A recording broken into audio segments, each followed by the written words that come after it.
All right. Let me go ahead and pull myself off or on camera here, and we can go ahead and get ourselves started. Sure. All right. So good afternoon, everybody. My name is James Ratke, and today we have a webinar presentation for us on bidding within UKG TeleStaff. And in particular, this is our Bidding 201, making the most out of the bids, which will talk a bit more about some unique use cases for bids that we don't often see, and some other use cases and examples that we didn't necessarily get to cover during our Bidding 101 webinar that we hosted just a couple months ago. Before we get started, let me get to the right page here. We are going to go ahead and record this session. So if you'd like to review this at a later date, we will have this, or if you wanted to share this with any other departments or anyone else with information on bidding, we'll have this available both on the Zoom. You'll just have to utilize that registration link, and that'll give you a link to the on-demand video. And then we'll look to host it elsewhere, or even on a rebroadcast of this webinar at a later date. We're also going to have a Q&A session at the end. So as we're going through the examples, as we're going to be talking through any of the pieces here over about the next 35, 40 minutes, feel free to go ahead and add your questions into the webinar chat. We'll take a look at that at the end. So if there are any questions, you feel free to add them all throughout, but we're not going to answer them until we get back over to the slide deck after our demo examples. And then at the end of this, we'll have a little survey for you to go ahead and complete. We're looking for other topics that you want to see for our webinar series. If there's a particular type of bid that has interested you, or some kind of bid model that you'd like to see, or even just another piece of functionality within TeleStaff, if you want to explore automation, which we'll touch a little bit on in my example today, we can even do a webinar series around that. So we'll have a survey coming out after the webinar to gauge some interest on upcoming topics for ourselves.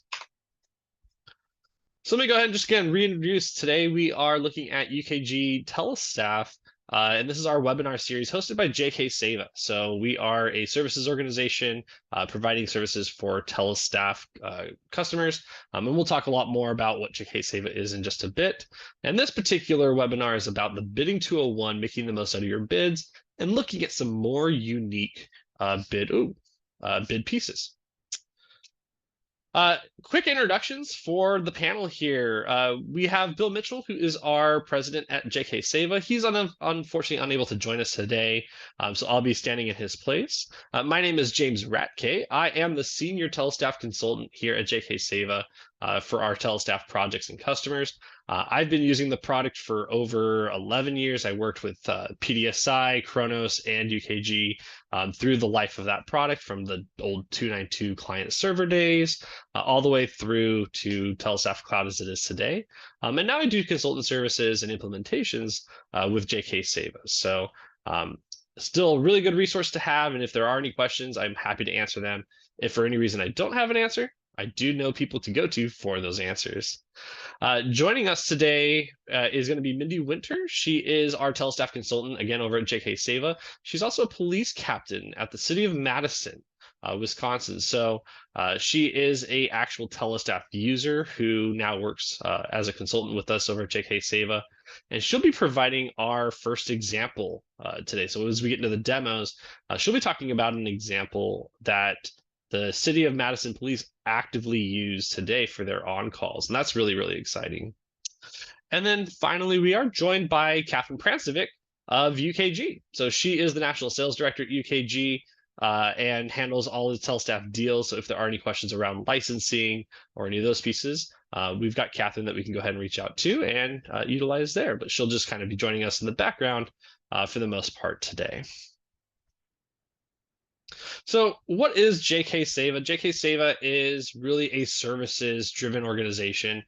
We look to transform business practices across a variety of different verticals or groups, and we are a recognized leader in TeleStaff consulting services. A lot of our consultants have either worked with UKG or Kronos or PDSI previously, on the product side or on the company side of it, or have had roles in other public safety organizations such as police, fire, EMS, just like Mindy, who works for the City of Madison Police. We have people that have a lot of different disciplines and have seen or used TeleStaff in a variety of different ways all across the industry. Our expertise is really very broad across implementations, upgrades, configurations, custom reports, interfaces or integrations. Really anything that you think you can do with TeleStaff, we've got the expertise behind that. And we specialize in really a variety of different aspects of the business, whether it be for scheduling with TeleStaff or human resources, payroll, all of those different facets of it, we can assist with. So we have consultants that know, every piece of that business that we can talk to for you guys. And we've had a UKG or a Kronos membership since 2002. And that means that we've had a long time to be working with a lot of the workforce space and a lot of the HR space in there, and bringing in TeleStaff more so within the last few years, and growing that part of our consulting business as well. So to give a quick high level of our agenda, I'm not going to bother too much with slides. I got maybe just a couple more minutes here on the slides, that we're going to dive right into the demos itself. So the first piece that we'll look to talk to is really what value does TeleStaff bidding bring to our organizations.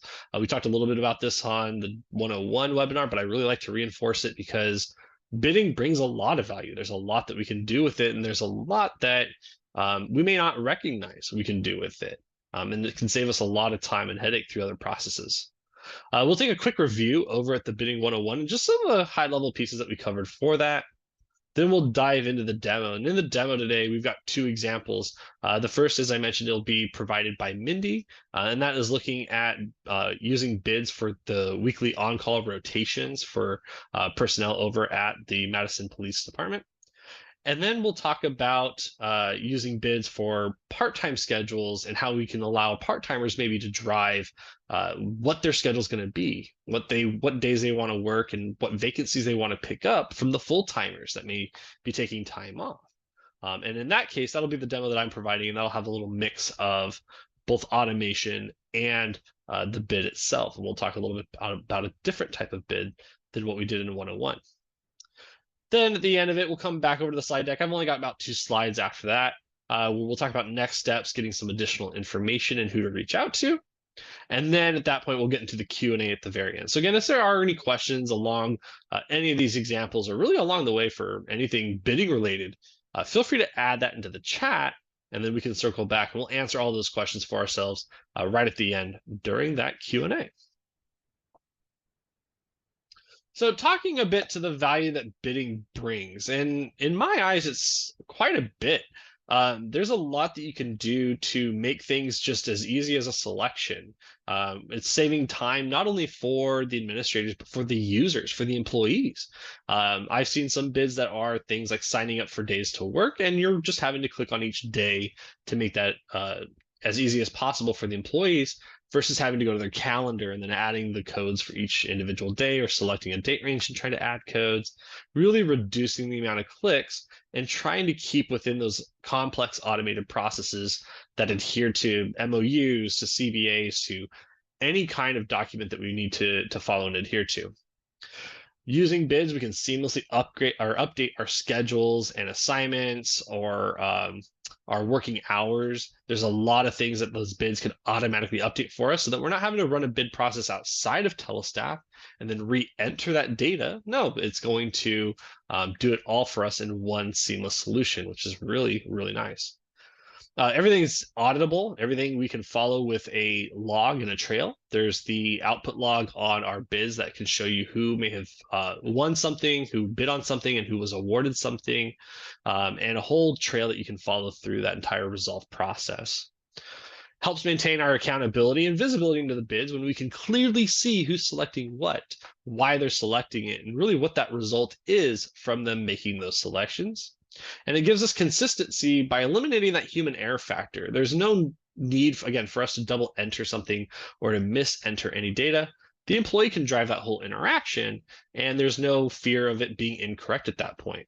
As long as we have it configured properly, on the bid side of it, it's going to award it properly to our employees.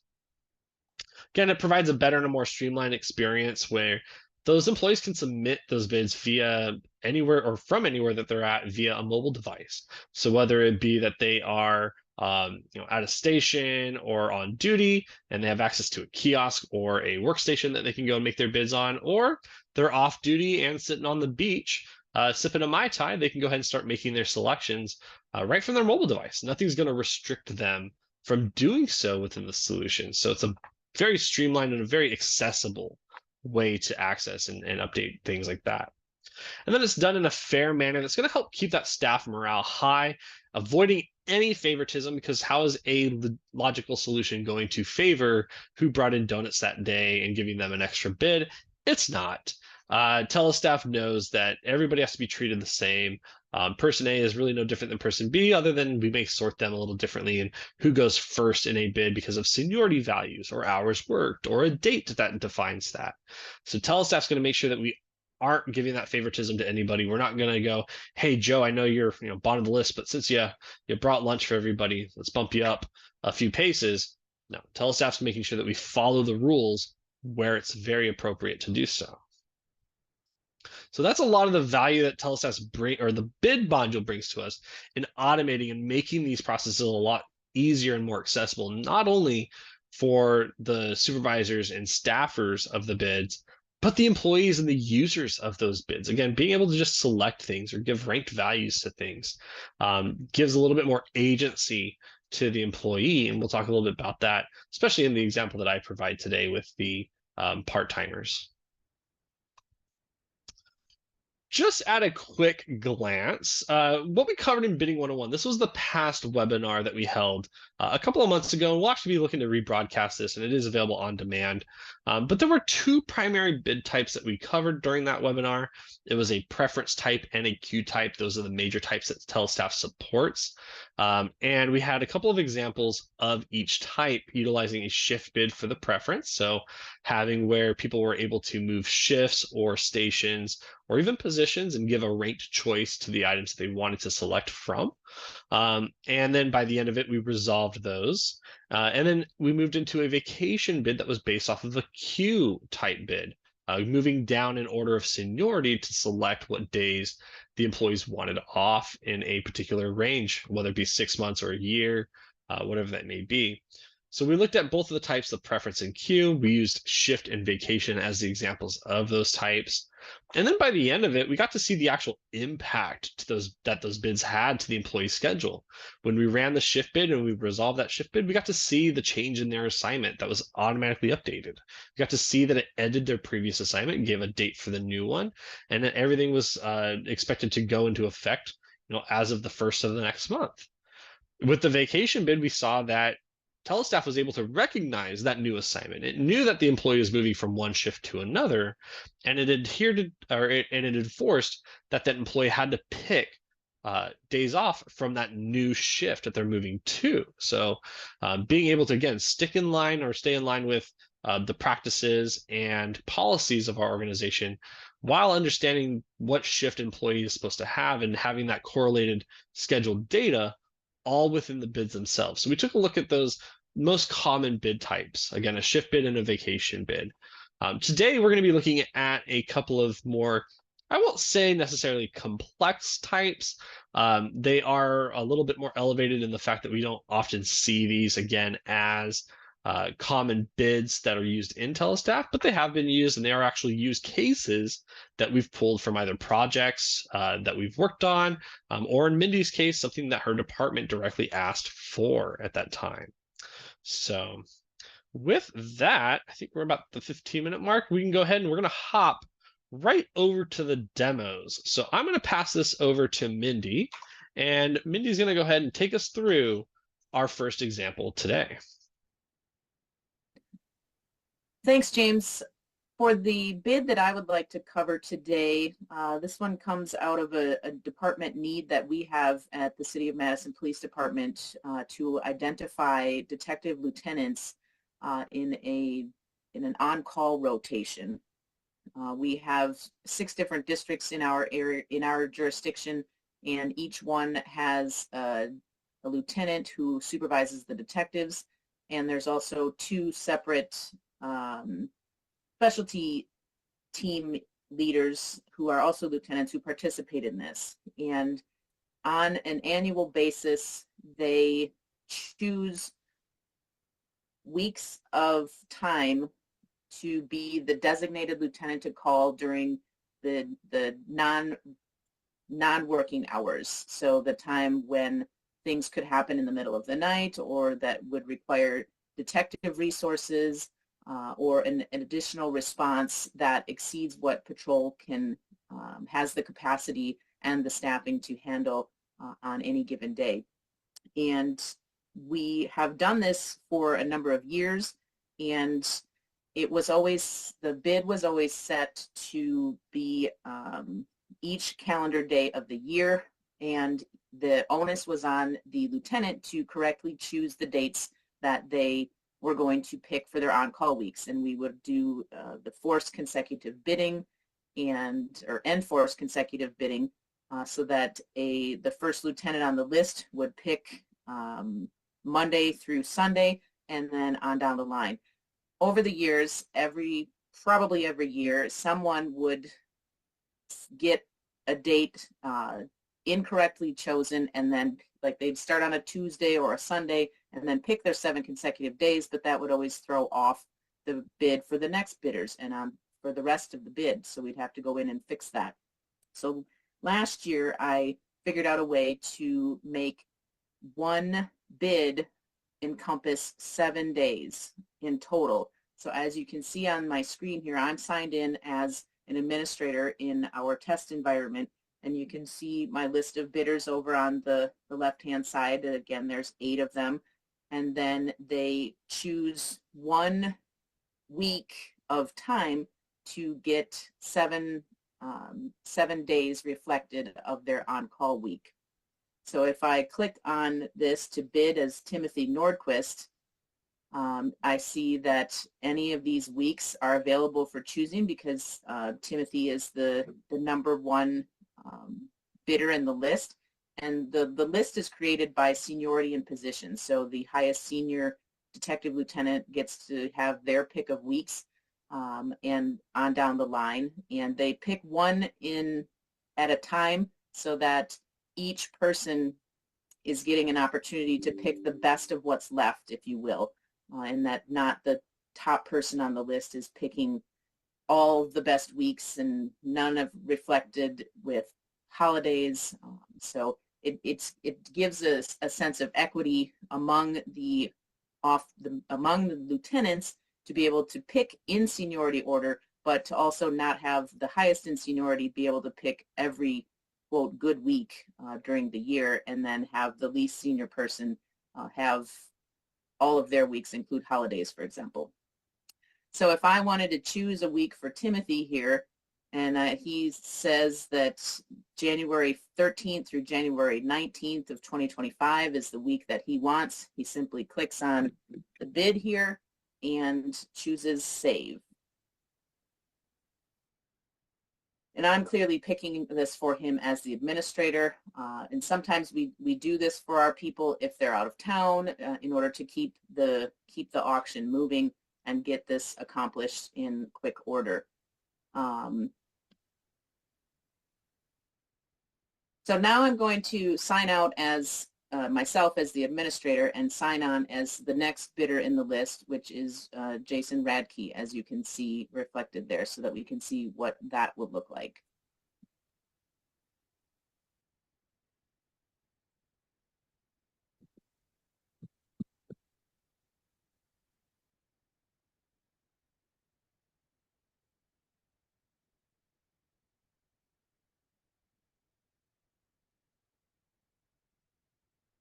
All right, so I've signed in as Jason, and as you can see, he receives my contact log indication that he is the active bidder in the auction Detective Lieutenant On-Call 2025, which is the bid we've been working on.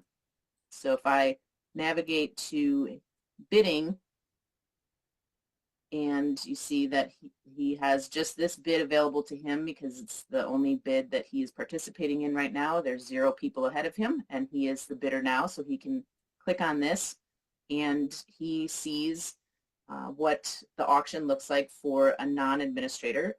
And you can see that I chose a week for Timothy Nordquist, and that is sold out to Jason. So Jason would not be able to select that bid. Jason is going to choose the first week in February, and if I click on this bid here, it makes the bids that he has met the max bids because they can only bid one at a time. And if I hit save, that will now save this, and the auction moves to the next bidder. And you can clearly see that this is his awarded bid, and that's the week he chose. And then also that the other one is still sold out from what Nordquist had chosen. Now, if I want to see what this looks like on Jason's calendar, I can navigate to this week in 2025 and see what this looks like on his calendar. Get this out to February 25, done. And so even though I picked only one item in the auction, you can see clearly that each calendar date reflected in that 1 week that he chose has a work code added to it. And this is just a placeholder thing that shows that it gives him a visual indication that he is on call during that week, and then there's other codes that get added for the compensation that the individuals earn based on their on-call status during that week.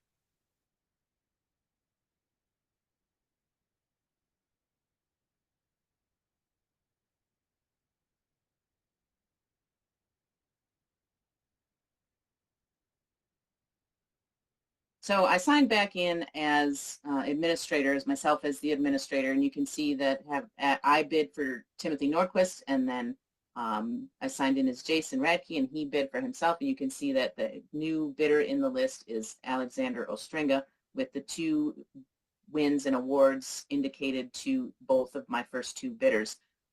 Looking at just kind of speaking a little bit about some of the behind the scenes stuff that I used to create this, looking at these items here, the way in which I was able to format the bid items was by the use of a formula ID. And for anybody who uses formula IDs, you know that they're very versatile, a very versatile tool within the TeleStaff program that allows you to use different variables in the system to create a different display of content on many parts of the system, particularly in the bidding area. One thing that is not a variable in the system is this WK1 colon. I was able to add this as a variable and format it in a different way to make some indication of what this week is in the calendar year for people that want to see where their week is in the year. And then the dates also are reflective. If there is a holiday in there, I just simply added the asterisk there to indicate that this week that is a potential choice, it contains a holiday in it for people who either want or don't want to have the responsibility of being on call when there's a holiday.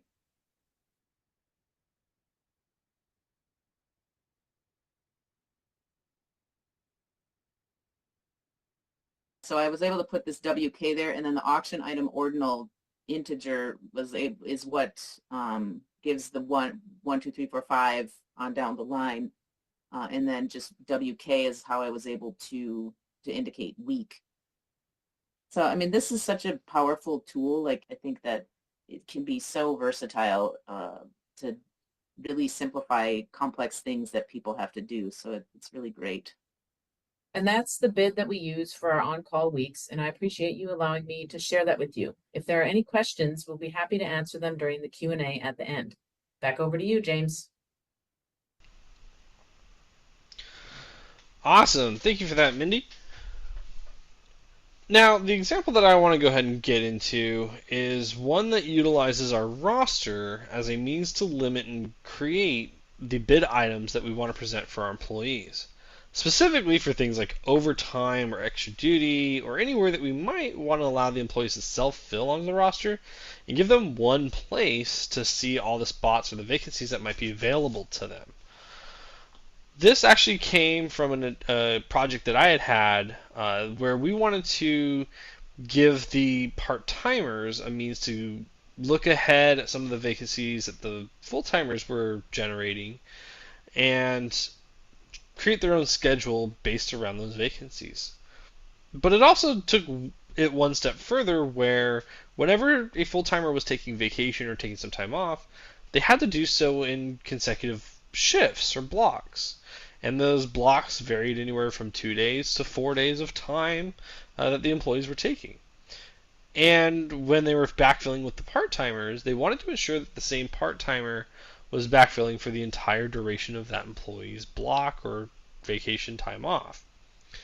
So it presented a few different challenges that we had to take a couple combinations of TeleStaff features to utilize and allow the employees that flexibility of creating their own schedules.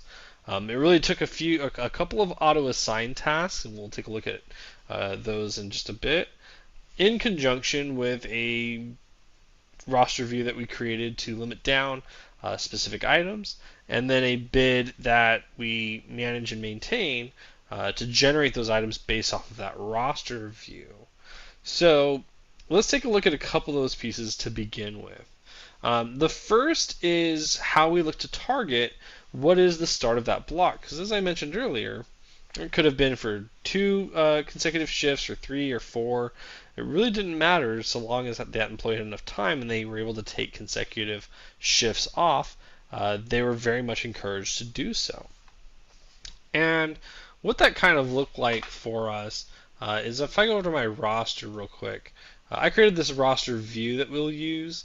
But we'll pick on, like, say, George here and look at his calendar. We'll look at the roster view in just a second. But when George wanted to take that time off, again, he had to take it in the consecutive blocks. And so we decided to break this down into 2 shifts apiece. So what the users are going to bid on is both of these shifts together, essentially. This will be one bid item, following by the 26th and 27th will be a separate bid item. What we did from there is we ran a task that targeted and it looked for what is the start of our blocks. If we know that we could break them into 48-hour chunks, what is the actual first half of that, or what is the first day that we can start to target with it? And that's where my first task came into play. I created this task called Find Shift Block Starts, and really it did just that. It looked across everybody's schedule and looked for where we had vacation on their schedule, not on the first or not on the second day and not on the day before, but particularly on that first day. When it found that, we'll go and open up our advanced calendar. It then added this start of block code for ourselves. So we created this hidden no impact work code that the employee never sees or even knows exists. And this is a identifier for ourselves so that we know what is the start of the block that we want to target and backfill for. With that start of block code now appearing at the start of both of the blocks here for George, we utilized a roster view to find those codes for everybody. So I created this EMS bid view that did just that.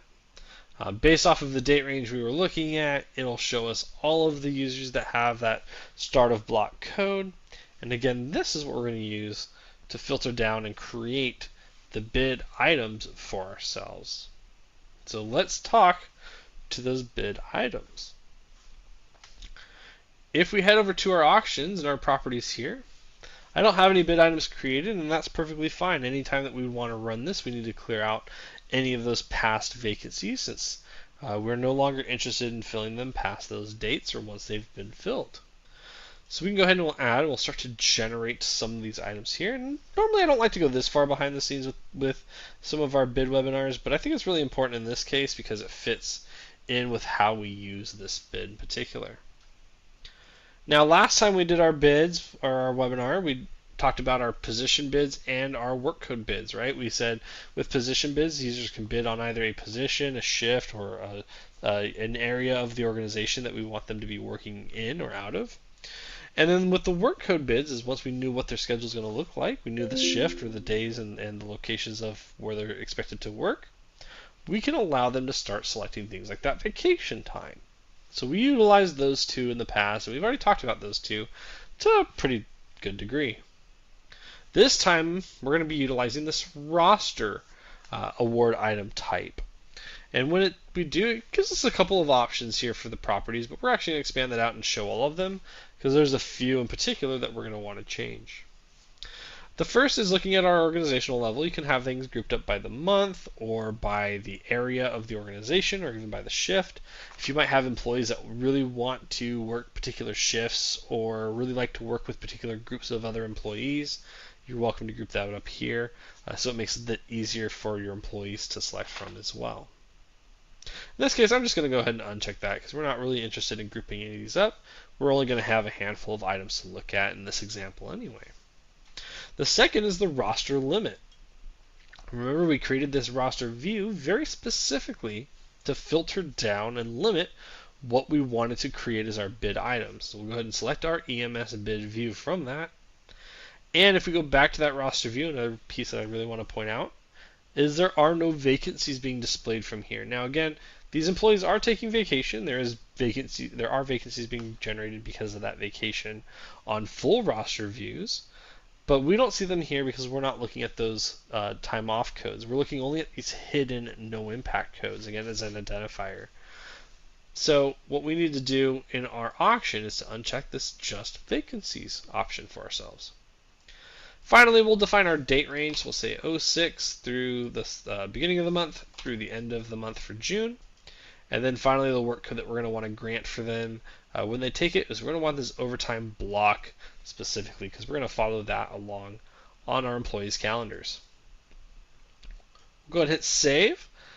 And now that's going to go ahead and create for us those different days that we see those start of block codes on. So I had two for the 24th, a paramedic and EMT spot. I had one on the 26th and one on the 28th.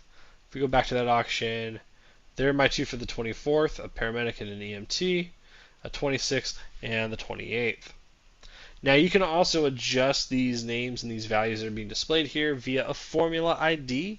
If you'd rather show, in particular, maybe just the unit that they're on and part of the shift, maybe the start time, formula IDs are a great way to adjust and adapt the items that you want to have displayed here. And there's a lot of flexibility that you can utilize with those. Now that we have the bid items created, we're going to go ahead and we'll talk about how the employees then may bid for those. So let's head over to the bidding module itself and let's look at that EMS block bid. I have all of my employees active at the same time in this particular bid. Justin may have bid on a past one, so we've already marked him as completed, but we can always reactivate him or bring him back if we really needed to. And the next piece I want to show within here is much like with the shift bid that we displayed last time. When I select on an employee's name, it's going to limit down to only the items that they're eligible for. So if you're a paramedic, you may only see paramedic items. If you're an EMT, you may see both EMT and paramedic items or just EMT items. Again, depending on what your working capacity is and any conditional rules that we want to apply to any of these bid items. If there's any specialties or any other requirements that may be held behind them, again, we can include those too with some of the conditions that we apply here. We'll go ahead and we'll take Jackson English here as our example on who's going to make their bid choices. So Jackson is going to look through and see all of these days that are available to them, and again, knowing kind of beforehand that maybe each of these is a 24-hour period. So, or a 48-hour period, excuse me. So they're taking up two shifts, not necessarily just one. So if I pick up the 24th, I know that I'm getting both the 24th and the 25th. If I'm getting the 28th, I know I'm getting the 28th and the 29th, and so on and so forth. And so we can go ahead and pick on a couple of these. We'll say maybe he wants to pick up this shift for that first week on the 16th, working again on the 24th, and then maybe working one more time on the 28th, giving him the flexibility to create his own schedule. We'll go ahead and hit save, and when we do that, now it's very similar to that vacation bid that we talked about last time. Here we're showing which days or which items are sold out. So if any other employees attempted to come in here or see what they might have been available for them, it marks it sold out for them as well, so they wouldn't be able to bid for those items. And again, because we have other employees that have other qualifications, we can go ahead and allow them to bid for what they are eligible to select from, which may not always be the same as everybody else.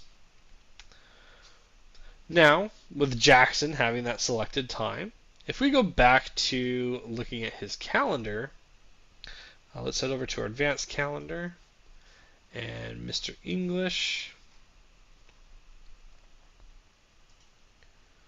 We're going to see that he has 3 codes here.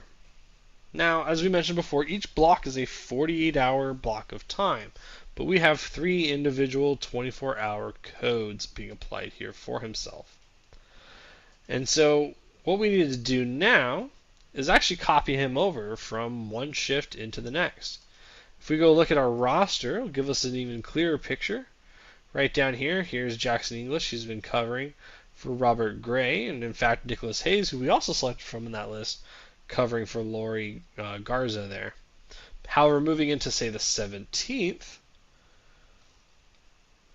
Nicholas has already been copied over from a past example, but Robert does not have that same person covering for him here. We don't have anybody who can fulfill this spot or who's been copied over, and we need to bring Mr. Jackson across over there. So what we're going to go ahead and do now is go back to my task manager, and we're going to run this copy users for following days task. When I go ahead and I run that task, now if I come back to my roster, on the 16th, we knew that Jackson English was there. Moving over to the 17th, Jackson English has now been copied over. In fact, if we go and look at Jackson's calendar, now he's been copied over to each specific block.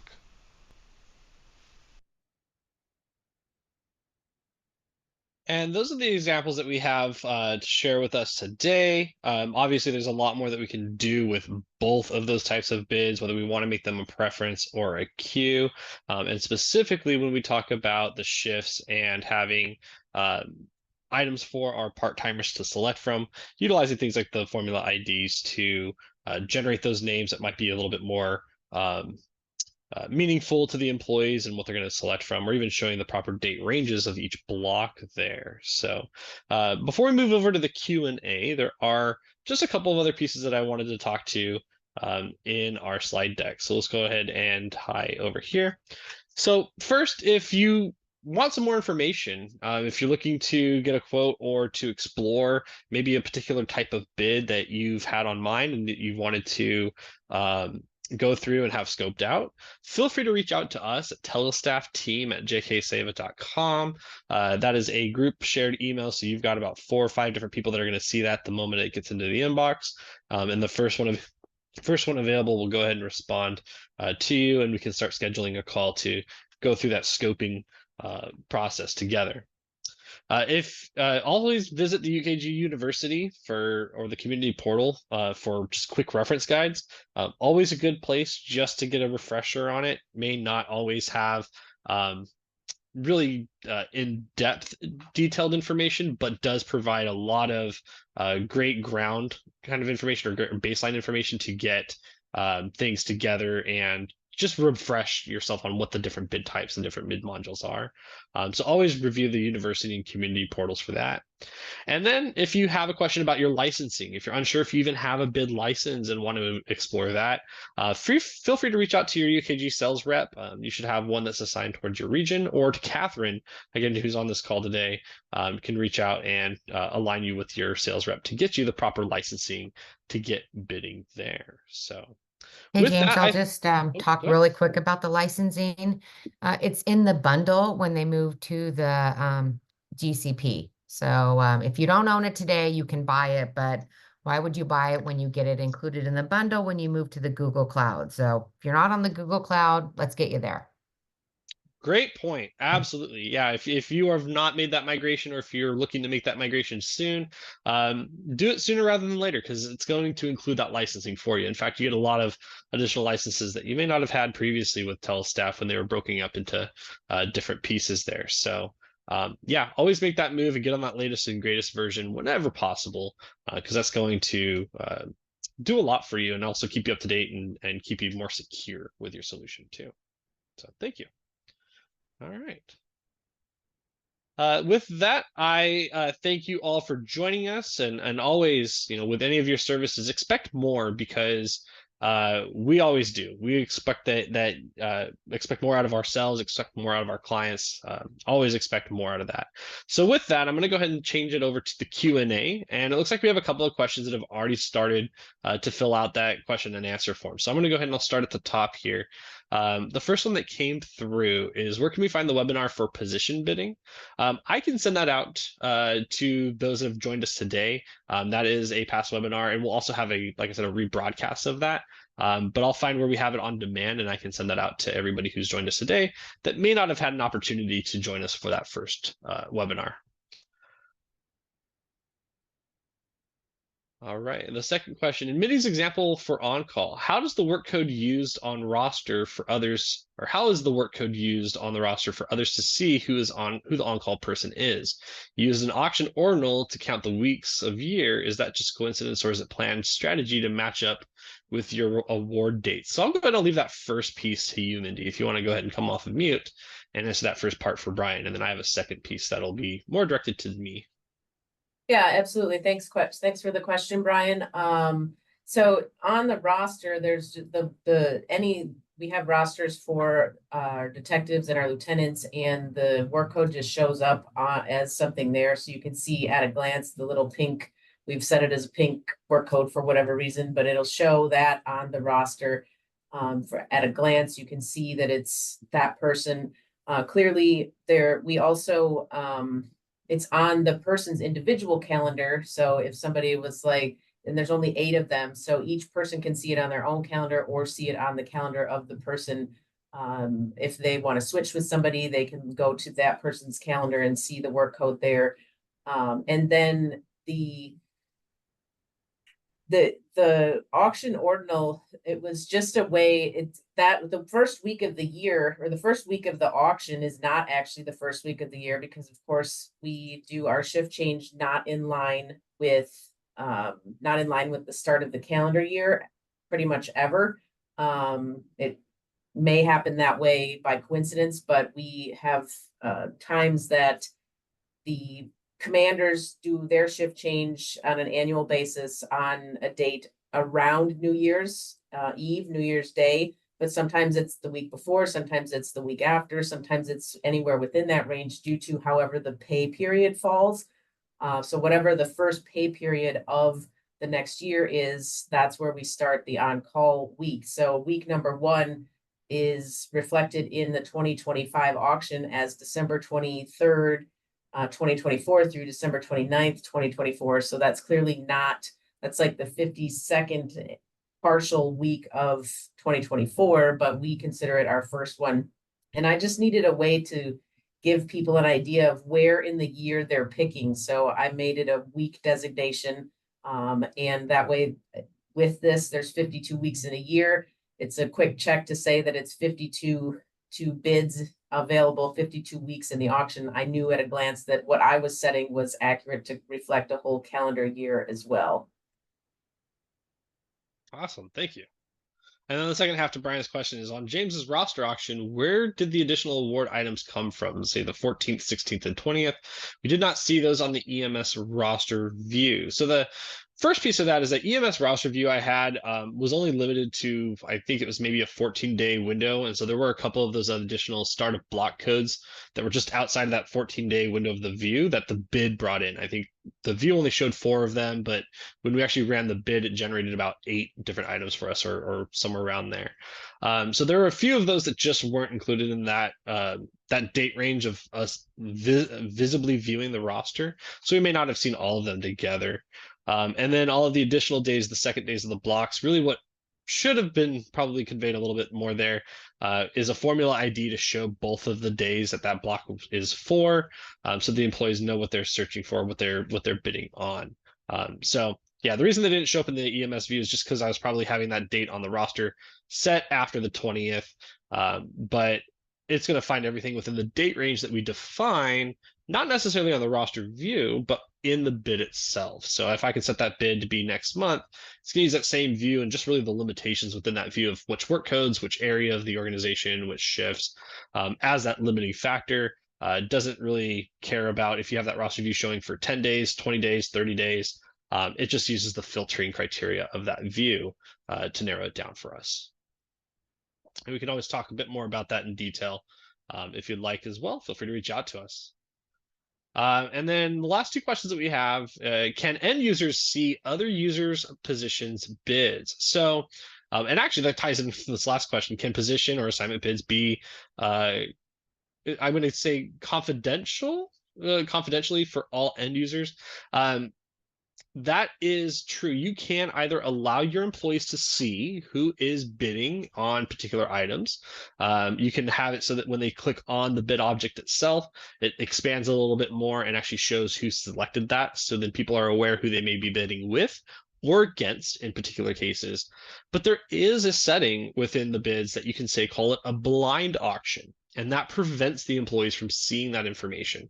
So if you don't want them to know who they may be bidding with or against, and you want them just to simply focus on the shift or on the spot that they're picking up, you can do that without having that other information displayed. So it's really a toggle option within the bids, again, whether we want to call it a blind auction or not, and that will hide or show the other users who've bid on those positions. I hope that answers our questions for us in the Q&A. If there are any other questions, I'll be around for about another minute or 2 here to answer those, but always feel free to reach out to us at telestaffteam@jkseva.com. Again, we can get you lined up with a resource and start scoping things out. If you want to reach out to me directly, you're welcome to do so at james.ratk@jkseva.com or Mindy at mindy.winter@jkseva.com as well. So I thank everybody for your time today, and I hope everybody has a safe day. Thank you very much, and we'll see you next time.